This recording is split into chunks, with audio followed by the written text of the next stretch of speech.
자의 그늘 아래 사는 자요. 인생은 세 가지 그늘 아래서 살 수 있어요. 부모님의 그늘, 그 다음에 선생님의 그늘, 전능자의 그늘. 그늘이 중요한 건 언제 알 수 있냐면 이스라엘 민족의 광야를 들어서면은 나무 그늘이 그렇게 소중하다는 걸 느끼죠. 그래서 하나님이 이스라엘 민족을 인도할 때 낮에는 구름 기둥으로 밤에는 불 기둥으로 40년 동안 광야를 걸어가게 한 이유는 뭐냐? 구름 기둥이 없으면 뜨거운 직사광선이 내리치고 나무도 없고 그늘도 피할 길도 없으면 일사병에 다 걸릴 수밖에 없어요. 그래서 그런 말이 이제 모세의 글 가운데 많이 나오는데, 하나님은 왜 이스라엘 민족을 광야로 인도했을까? 두 가지 이유가 있습니다. 이유와 목적이 있어요. 왜 내 인생에도 광야 같은, 사막과 같은 그런 고난의 연속이 겹칠까 생각할 때 우리는 신명기로 돌아와서 신명기 8장 2절을 보면은 하나님이 내 하나님 여호와께서 이 40년 동안에 내게 광야길을 걷게 하신 것을 기억하라. 이는 너를 낮추시며 너를 시험하사 내 마음이 어떠한지 그 명령을 지키는지 지키지 않는지 알려 하심이라. 40년 동안 이스라엘 민족을 광야로 이끌어갔던 하나님의 계획은 겸손하게 만들어서 하나님의 말씀을 잘 준행하는지 안 하는지 테스트하기 위함이다. 근데 테스트의 목적이 뭐냐? 이거는 광야길을 걷게 한 이유라면은 목적이 있어야 되잖아요. 그 목적이 16절에 나오는데 우리 16절은 같이 읽겠습니다. 시작. 내 조상들도 알지 못하던 만나를 광야에서 내게 먹이셨나니 이는 다 너를 낮추시며 너를 시험하사 마침내 내게 복을 주려 하심이었느니라. 그렇습니다. 하나님은 광야길을 통해서 이스라엘 민족을 겸손하게 낮추고 테스트하여서 하나님 명령의 길을 기울이신지 알아보고 마침내 결과적인 축복입니다. 남자의 3대 불행이 있어요. 초년 성공, 중년 상처, 말년 빈곤. 남자의 3대 불행이에요. 예? 예. 초년에 성공한 게 불행이냐? 너무 일찍 성공하면 사람이 자만심에 사로잡혀요. 내가 똑똑해서 잘나서 성공한 줄 알고 교만해집니다. 그래서 초년 성공 위험합니다. 중년에 부인이 없는 거 상처 위험합니다. 말년에 빈곤하면은 살기 어렵죠. 그래서 광야라는 것은 세상을 뜻하고, 이 광야길의 특징이 뭐냐? 일교차가 심하고 또한 광야에서는 시계가 중요한 게 아니고 나침판이 중요해요. 광야는 해 뜨면 아침이고 해 지면 저녁이에요. 굳이 시계가 없어도 돼요. 나침판이 중요해요. 내가 가는 길이 지금 바로 가느냐, 아니 목적지에서 이탈했느냐. 그래서 우리 자녀들에게 꼭 가르쳐야 될 것이 뭐냐면은 인생은 속도보다 방향이 중요하다. 시계보다 나침판이 우선이다. 우리 부모들은 자꾸 다른 아이들하고 비교해 갖고 초조해하는데 그럴 필요 없어요. 지금 성공했다고 그 아이가 노년까지 행복하다는 보장이 없어요. 지금 이 시대는 변화무쌍한 시대이기 때문에 전능자의 그늘 아래 있느냐, 부모님의 그늘에서 벗어나서 하나님의 그늘 아래서 살아가는 날을 주목해 보셔야 됩니다. 5월에 가정의 달인데 제가 꼭 가정의 달에 한번 나누고 싶은 시가 있는데 정호승 시인이 쓴 내가 사랑하는 사람이에요. 내가 사랑하는 사람, 나는 그늘이 없는 사람을 사랑하지 않는다. 나는 그늘을 사랑하지 않는 사람을 사랑하지 않는다. 나는 한 그루의 나무의 그늘이 된 사람을 사랑한다. 햇빛도 그늘이 있어야 맑고 눈이 부시다. 나무 그늘에 앉아 나뭇잎 사이로 반짝이는 햇살을 바라보면 세상은 그 얼마나 아름다운가. 간혹 가다가 저는 강원도에서 성장했는데 나무 잎새 사이로 그 하늘을 바라보면은요, 막 그 햇빛이 춤을 추는 걸 느꼈어요. 물론 젊을 때였지만 나는 눈물이 없는 사람을 사랑하지 않는다. 나는 눈물을 사랑하지 않는 사람을 사랑하지 않는다.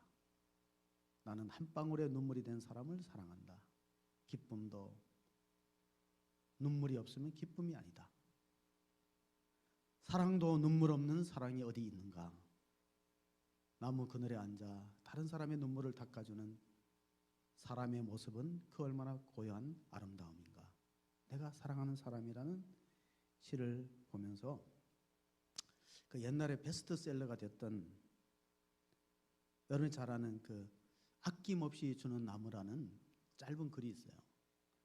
그 제가 이제 교육 전도서를 할 때 우리 학생들하고 같이 그 아낌없이 주는 나무, 셀 실버스타인이 있었던 그것을 한번 설교에 한번 인용한 적이 있는데, 아낌없이 주는 나무는 뭐 그렇게 긴 내용이 아닙니다. 셀 실버스타인이 지었다고 하는데, 옛날에 한 그루의 나무가 있었습니다. 동네 어귀에. 그 나무에 사랑하는 소년이 하나 있었는데, 그 소년은 매일같이 나무에게로 와서 떨어지는 나뭇잎을 한 잎도 주워 모으고, 그리고 나뭇잎을 가지고 왕관을 써갖고 자기가 왕자라고 막 그 나무에 올라가서 가지에다가 그네를 타기도 하고 열매를 따먹기도 하고, 또 소년과 나무는 서로 숨바꼭질하면서 행복했고, 피곤하면은 나무 그늘에 앉아 잠을 자기도 했어요. 그러다가 세월이 흘러가니까 소년도 나이가 점점 들어가면서 나무는 홀로 있을 때가 많았습니다. 나무는 소년을 하염없이 기다렸죠.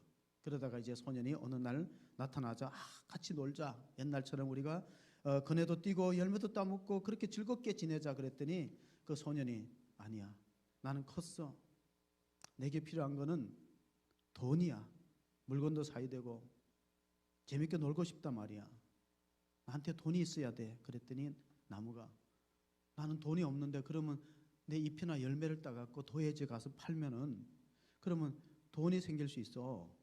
그럼 너는 행복할 거야. 아, 그렇지. 그 나무 열매를 소년이 따가지고 가버렸어요. 소년은 오랜 시월이 지나도록 돌아오지 않았고 나무는 외롭고 슬펐어요. 어느 날 소년이 돌아왔을 때 나무는 기쁨에 겨워서 막 나뭇가지를 흔들면서 반갑다고, 옛날처럼 같이 놀자 그랬더니, 나는 나무에 올라갈 만큼 한가하지 않아. 나는 나를 따뜻하게 해줄 집이 필요하고 사랑하는 사람과 함께 살 집이 필요해.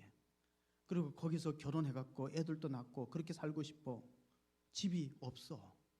그랬더니 나무가, 그러면 내 가지를 베어다가 집을 만들면 안 되겠니?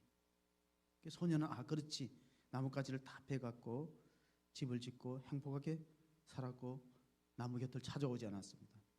그렇게 떠나간 소년은 오랜 세월 동안 돌아오지 않다가 한 번은 찾아왔어요. 찾아와갖고, 야, 나는 나이가 들고 이제 내 곁에 있는 사람들이 다 떠나가고 행복하지 않아. 나는 이곳에 사는 것이 이제 지겨워. 먼 세계를 동경하고 먼 나라로 가고 싶어. 다른 데 가서 행복을 찾고 싶어. 그러기 위해서 나한테 배가 필요해. 배가 있었으면 저 망망한 바다를 항해하고 새로운 곳에 가서 내가 행복을 이루고 싶어. 그러니까 나무가 해줄 게 없으니까 그럼 내 몸통을 베어.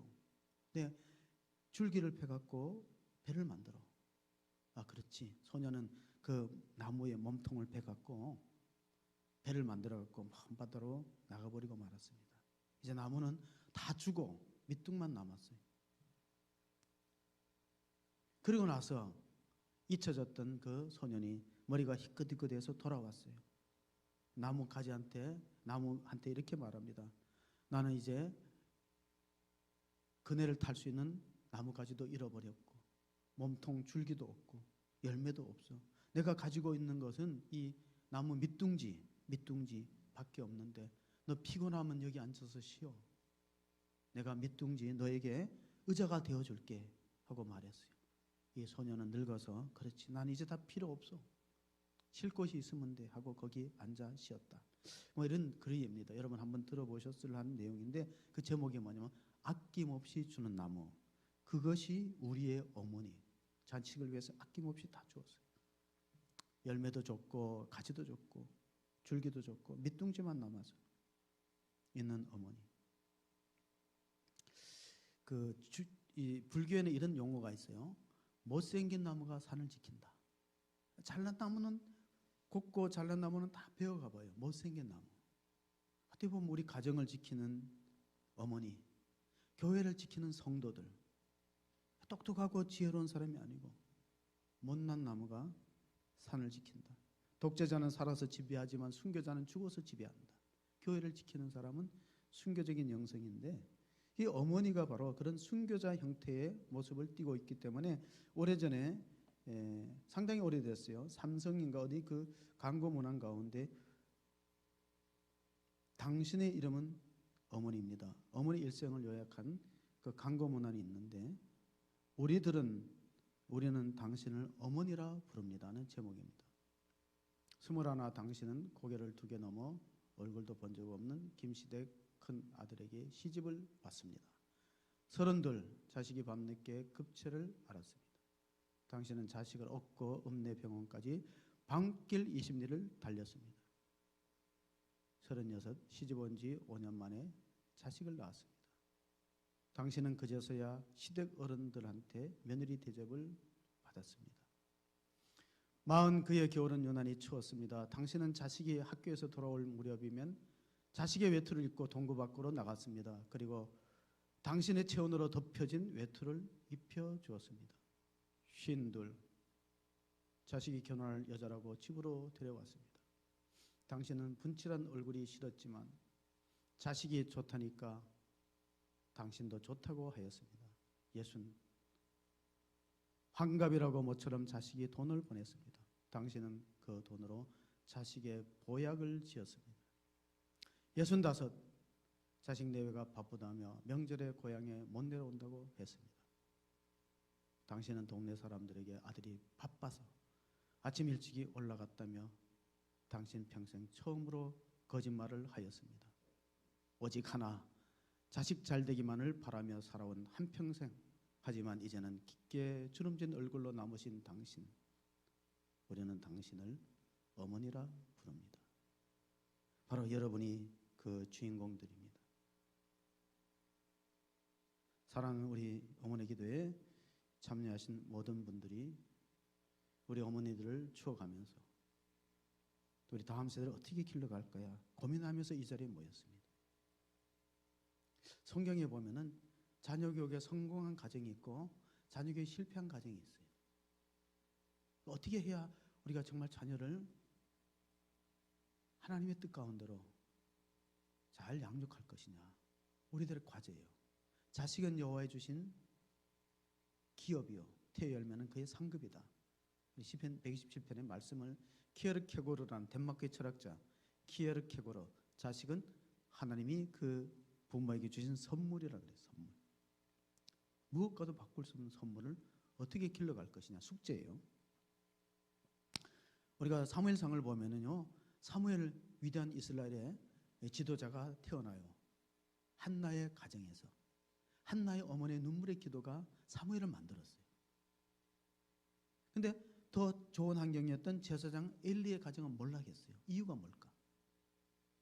성경을 통해서 한번 우리가 그 원인을 찾아보겠습니다. 왜 어떤 가정은 자녀교육에 성공하고 하나님께 쓰임받는 가정이 되고 어떤 가정은 좋은 조건과 가문에서 태어났는데 망했는가? 그 사무엘상 2장 12절에 보면 이런 말씀이 있습니다. 사무엘상 2장 12절을 함께 읽어보시겠습니다.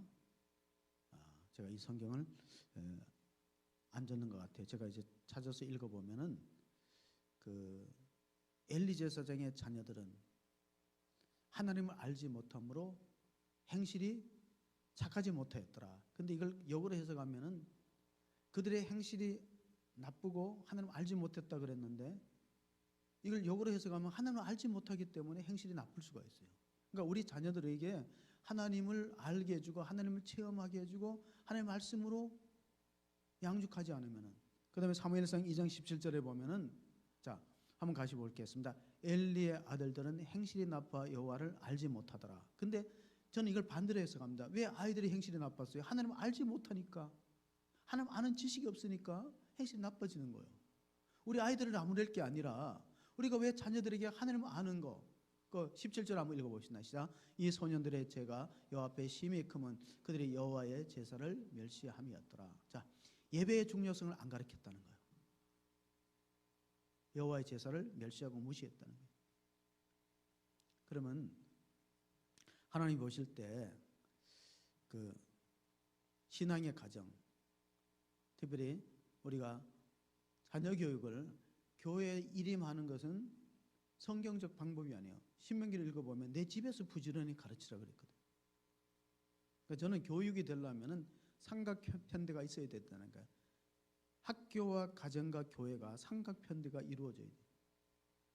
왜냐하면 상당한 시간 아이들은 학교에서 보냅니다. 그럼 학교의 아이들은 세상 문화에 젖어 있어요. 교회 아이들이 자칫하면 왕따가 됩니다. 그걸 이길 수 있느냐? 아이들이 영적으로 다윗처럼 강해서 세상 문화를 극복할 수 있는가? 그러니까 세상 학교와 가정과 교회가 삼각형. 근데 교회도 학교도 이걸 알아야 돼요. 학교에서는 전혀 인성 교육이 안 됩니다. 왜냐하면 학업 성적을 높이는 것에 주력되어 있지 아이들이 성품 개발하거나 품성을 가르치거나 그럴 여유가 없어요. 어떻게 점수 위주로 교육하기 때문에 아이들이 어떻게 성품을 온전하게 키울 인격적인 인성 교육이 안 되는 거예요. 그럼 그 누가 해야 되냐? 가정과 교회거든요. 근데 보면 교회도 가정도 한계가 있는 게 교회는 태교 때부터 어머니가 아이를 베고 기도하는 거, 모세가 그 태어나기 전에 요괴에서 기도를 통해서 태교가 됐잖아요. 이 알 하나님 지켜주세요. 이 땅에서는 아이를 태어나서 기를 수가 없습니다. 요괴에서 눈물의 기도로 모세가 태어나잖아요. 그러니까 아이의 뱃속에서 태교로부터 교회는 유아들을 돌보잖아요. 유아가 좀 커지면은 유치부가 돼 있죠. 그 다음에 아동부가 있죠. 다니엘 청소년부가 있죠. 청년부가 있죠. 장년, 노년. 모든 교육기관의 커리큘럼을 한 군데서 할 수 있는 기관은 교회밖에 없어요. 교회의 소중함을 알아야 돼요. 출생에서 죽음까지. 태어나면 예배를 드립니다. 아이가 태어났을 때 예배. 죽으면은 장례 예배를 드려요. 제가 장례를 집례했던 순서를 모아놨는데 제가 놀라운 걸 하나 봤어요. 그게 뭐냐면은 내가 결혼식 주례를 한 것보다가 결혼식 주례한 숫자보다가 장례식을 집례한 숫자가 훨씬 많아요. 장례식 주보는 내가 부목사 때부터 쭉 모아 보니까 막 이만큼 돼요. 야, 지금 많은 사람을 내가 천국 한송 하늘나라에 가는 장례 예배를 드렸다. 근데 결혼식 주보를 모아놓은 거 보니까 5분의 1밖에 안 돼요. 그 정도 봐. 그럼 예를 들어서 내가 여태 목회하면서 결혼식을 한 40번 주례했다. 한 커플 한 40번 주례했다면 장례식은 한 200번 했다는 거예요. 아이들이 성경을 알고 하나님 아는 게 얼마나 중요하냐면요. 대학생들을 조사를 해봤어요. 너 결혼에 대해서 어떻게 생각하니? 조사를 해보니까 교회 다니는 아이들, 쉽게 신앙의 아이들은 54%가 결혼에 대해서 긍정적이고 사람이 주어지면 결혼하겠다는 54%예요. 안 믿는 아이들, 불신 가정에 있는 아이들, 결혼에 대한 긍정적인 대답이 34%, 20% 차이 나요. 잘 생각해 보세요. 이제 아이들을 신앙으로 안 기르면요, 결혼도 안 하려고 그래요. 34%라니까요. 결혼하겠다는 아이들이 34%예요. 근데 믿는 집안의 가정의 아이들은 54%예요. 지금 이제 코로나가 클럽에서 확산됐지만은 저는 언론이 참 못마땅해요. 그 클럽이라는 게 거의 동성애거든요. 게이들 이런 아이들인데 그걸 좀 동성애 클럽이라고 언론이나 신문에 내지 않고 자꾸 그냥 클럽이라 그래, 술집이라 그래. 자꾸 왜 동성애를 자꾸 옹호하는지 모르겠어요. 정직하게 아이들이 그 학생도 갔어요. 고3짜리도 갔어요. 군대에 있는 사람도 갔어요. 동성애 심각합니다. 이제 차별금지법이 국회에서 국회의원 숫자가 여당이 많으니까 통과되면은 교회 목사가 동성애 죄라고 설교를 했는데 누가 고발하면 내가 걸려요. 벌금 물거나 감옥 가야 돼요. 그래서 저는 할 거예요. 이게 하나님 창조 질서를 어기는 거기 때문에 하나님 영광 돌리지 못하는 거기 때문에. 이제 요약하겠습니다. 어떻게 자녀를 바르게 키울 거냐? 아이들에게 영원한 것을 가르칠 필요가 있어요. 오래전에 프랑스의 수도원에 가면은 수도원 입구에 아프레셀라라는 프랑스 말이 적혀 있어요. 3번 적혀 있어요. 아프레셀라, 아프레셀라, 아프레셀라. 그 프랑스 말이거든요. 우리말로 번역하면 그리고 그 다음에는. 그게 뭐냐면 가난한 고학생이 법대를 다니는데 프랑스의 법대를 다니는데 마지막 학기를 남겨놓고 학비가 없어요. 고민하다가 졸업을 해야지 이제 자기가 진로가 열리는데 고민하다가 생각난 게 이제 성당이 생각나서 신부에게 갔어요. 내가 이제 한 학기 남았는데 이게 졸업해야 앞으로 변호사도 하고 그러는데 그 좀 어떻게 도움 받을 수 없냐니까 그 사제가 이렇게 방금 어떤 분이 봉투를 하나 주고 갔다는 거예요. 이게 당신을 위해서 하나님 예비한 것 같다고. 이 여호와 일의 축복이니까 난 얼마 들은지 모르는데 당신 거라고 줬어요. 학생이 얼마나 신나. 이거 하나님 기적이다. 내가 기도하고 고민하다가 찾아갔더니 이 교회에서 나한테 학비를 대주고 도와주거나 이건 하나님의 예비하신 은혜다 하고 돌아가려는데 불렀어요. 신부가. 너 이거 가지고 어떻게 할 거냐. 예, 등록금 내고 졸업해야죠. 그리고 그 다음에는 그 다음에 이제 사법고시를 봐야죠. 그리고 그 다음에는 학교 가면은 변호사를 하든지 취업해서 돈 벌어요. 그리고 그 다음에는 결혼해갖고 아이를 낳고 가정을 그래서 행복하게 살. 그리고 그 다음에 늙겠죠. 늙지요. 안 늙을 방법이 있어요. 그리고 그 다음에는 늙은 다음에 뭐예요? 딱 이 청년이 깨달았어요. 대학생이 늙은 다음에 죽지. 그리고 그 다음에는 대답 못하죠. 그 다음에는 심판이 있다. 한 번 죽는 것은 사람에게 정한 것이요 그 후에는 심판이 있으리니. 히브리서 9장 27절. 청년이 하나님의 계시를 받듯이 뭔가 딱 그렇지. 나는 지금 부지런히 달려가고 내가 성공을 위해서, 내가 공부를 위해서, 내가 미래를 위해서 달려가는 게 결국 무덤을 달려가는 거구나.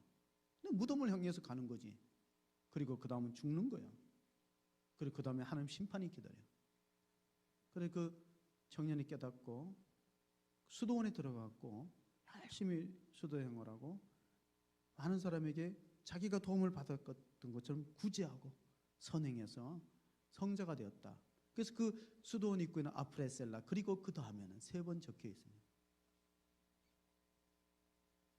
그러니까 우리 자녀들을 우리가 키울 때 영원한 것에 대한 관심을 갖지 못하면은 자녀 교육이 성경적이지 못하다. 영원한 것. 그 다음에는 하나님께 영광 돌리는 게 중요하다. 고린도전서 10장인가요?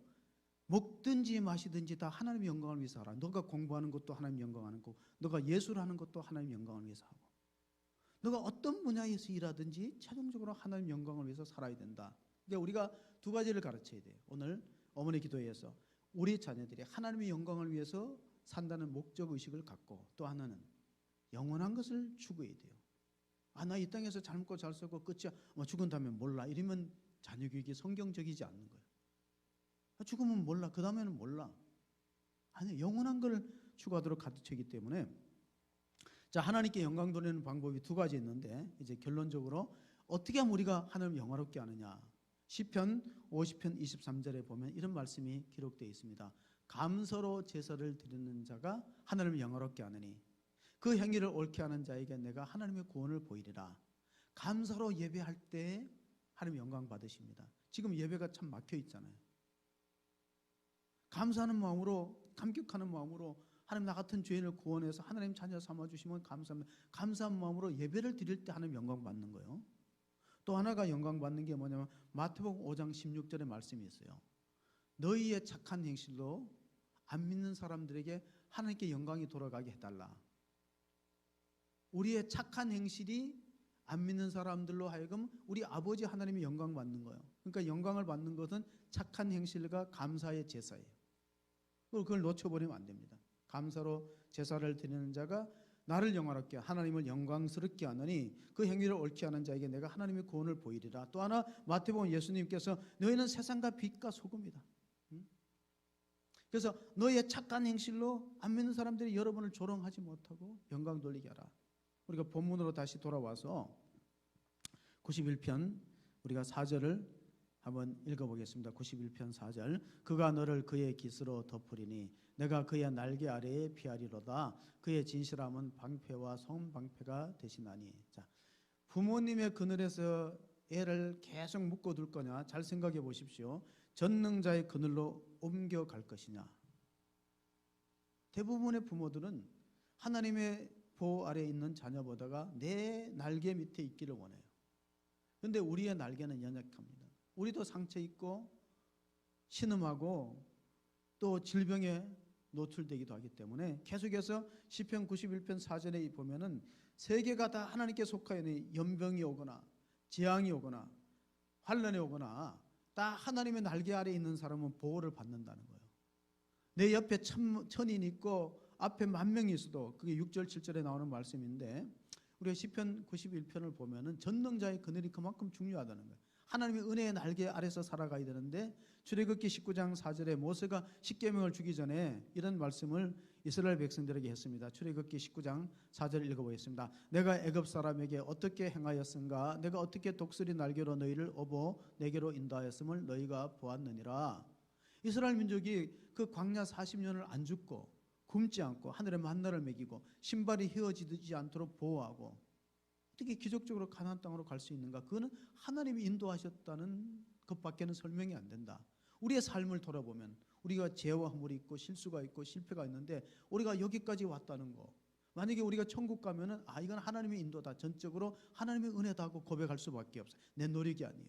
내 선행의 결과가 아니에요. 전적으로 우리가 천국 들어가는 건, 구원받고 하나님의 백성이 돼서 영생을 누리는 건 전적인 하나님의 선택과 은혜이지, 내가 뭐 잘해갖고 내 노력의 결과가 결코 아니라는 걸 그때는 확실하게 인정을 할 것인데, 문제는 이 땅에서 얼마큼 인정하고 사느냐, 그거예요.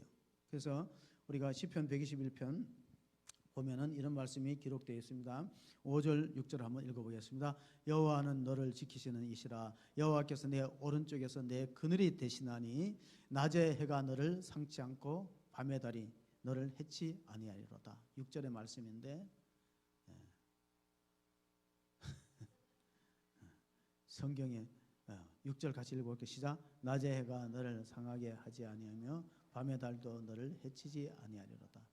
밤의 달은 추워서 우리에게 고통을 주고 낮의 해는 너무 뜨거워서 우리에게 일사병을 가져와요. 하나님의 그늘이 되어서 이스라엘 민족이 광야를 행전할 때 보면 구름 기둥이 발행하면 이스라엘 민족이 진행하고, 구름 기둥 못 치면 안 가요. 그늘 밖으로 나가면, 구름 밖으로 나가면 타 죽으니까.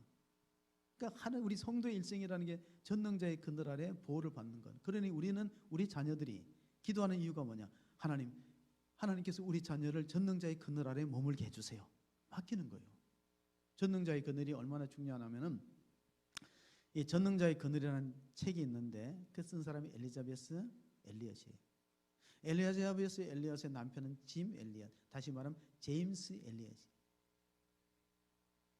이 제임스 엘리엇은 어떤 사람이냐?